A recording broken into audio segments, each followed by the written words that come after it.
Hello everybody, my name is Nootmad and welcome back to episode 9 of my Ultimate Moze Guide series.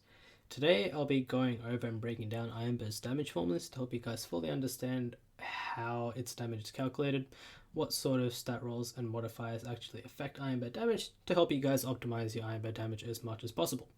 So before I start the video, I just want to give out a huge shout out to Prismatic, who actually went through and took the time to calculate how Iron Bear damage and Order Bear damage is scaled, and it's actually the document that I'll be using quite heavily in this video. I'll be putting a link to that document in the description below as well, so you guys can read through it as well.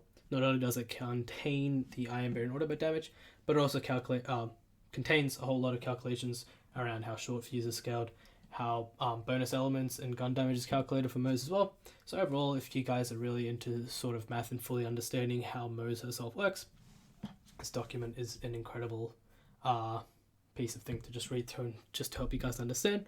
So yeah, shout out to Prismatic for doing all this work for me, and yeah, let's just get straight into the video. So I'm just going to quickly put up on the screen the Iron Bear damage formula, and yeah, it's quite a lot, but don't be afraid. I'm just going to quickly read through it and help you guys understand what it all means. So as you can see, there's a few different colors, and each color represents its own multiplier. So yeah, if you just read through it quickly, you see that the green colors are multiplied by the red damage, was multiplied by the light green damage, and so on and so forth. But yeah, quickly, type A damage is Scorching Rpms, Stainless Steel Bear, Desperate Measures, and Extra Score damage of class mods. Type B damage is Drowning in Brass, Phalanx Doctrine. The next multiplier is CC Combo, which is a Guardian perk. Then we have Specialist Bear, which is a separate skill and also a separate multiplier. Then we have all the splash damage rolls that are lumped together as one multiplier, and those include the splash damage rolls on your class mod and artifact, as well as your splash damage anointment and the Blastmaster class mod effect. Then we also have Scorching Rpms again, once again being calculated once again, which is double dipping. We also have Stoke the Embers as it by itself, and we also finally have the Mayhem level damage scaler. Now, what does this all mean for your build, and how does this information help you guys optimize it better? So initially, we can see in the pink text that splash damage has its own multiplier, which means if you don't have any splash-based weapons in your Iron Bear build, you are basically ignoring a whole chunk of multiplicative damage. Now, the question that can relate to that is how can you actually implement splash damage in your Iron Bear builds? And the answer is fairly simple. Use Iron Bear weapons that do splash. So, for example, each tree has its own splash damage weapons. In the green tree, you have the Exploding Bullets augment, which is exactly what it says. It's just exploding bullets that do splash. Basically, every single hard point in the blue tree is splash, and for the green tree, the only one that does splash, actually two, is Corrosive Sabers and the Wild Swing augment, which is a Bare Fist augment. So yeah, if you guys plan to use and optimize Iron Bear, obviously use splash damage weapons. Now, if you were to use a kinetic hardpoint, for example, like the cryo miniguns, but also have splash damage rolls on your class mods, it would really mean nothing because the Iron Bear hardpoints are not doing splash, and so you aren't benefiting from the splash damage rolls you would have on your class mod and your artifact. So at the end of the day, splash damage weapons on Iron Bear is always the most optimal way to force out as much damage as possible, and therefore it's what I would recommend for any Iron Bear based build. And if you guys are actually looking for an Iron Bear build to use, I did make one quite a few weeks ago. It is my BFG Iron Bear build. I'll have the link to that build in the description below. So yeah, if you're looking for an Iron Bear build, feel free to check that out. Next up, we also have Scorching Rpms. And as you can see, it's mentioned quite a few times and is multiplied twice essentially. Now, how to make the best use out of that is to not only spec 5 points into Scorching Rpms for your builds, but you can also potentially use a Green Monster class mod. Now, this is because the Green Monster class mod can boost Scorching Rpms even further. So let's say you have a +5 Scorching Rpms Green Monster, you'll be having 10 out of 5 Scorching Rpms and boosting that damage that way.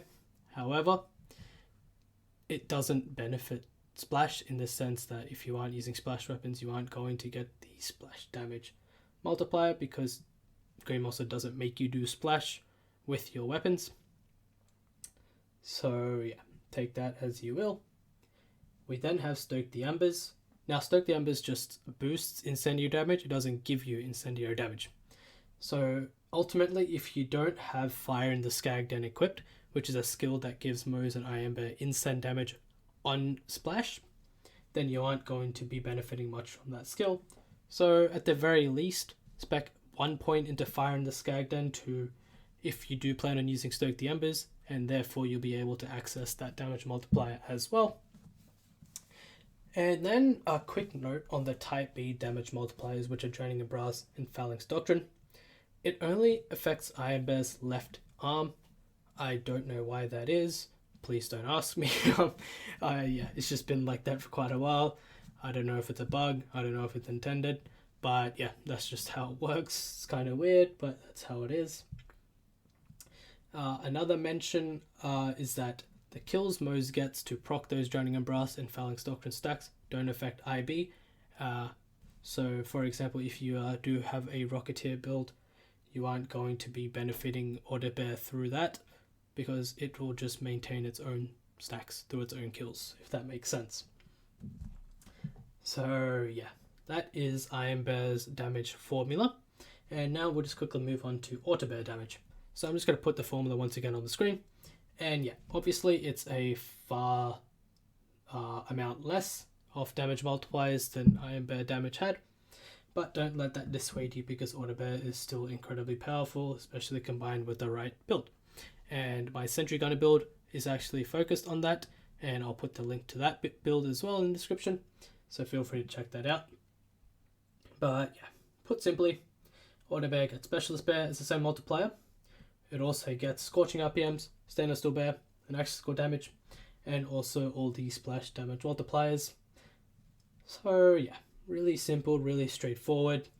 However, bear in mind you can use Darker Bear as well, so if you want to boost the damage a bit, spec into that skill. It's a single point tier 1 skill in Moze's Bottomless Mags tree.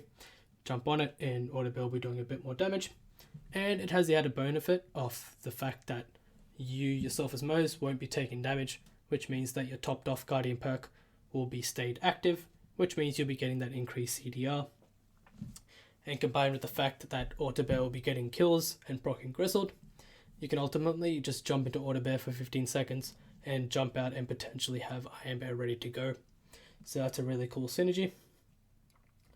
But yeah, that's about it for the video. Just wanted to quickly go over how the damage is calculated and how it all works and how it fits in the standard build. If you guys have any questions, feel free to leave it in the comments or join the Moze Militia Discord and ask there. A lot of us are active in there, including Prismatic as well. So yeah, just feel free to join that Discord, pick our brains on any questions you have. We're more than happy to help you guys out. But yeah, that's about it for the video. Hope you guys found it informative. If you did, let me know in the comments below. But yeah, I'll see you guys in the next video. See ya.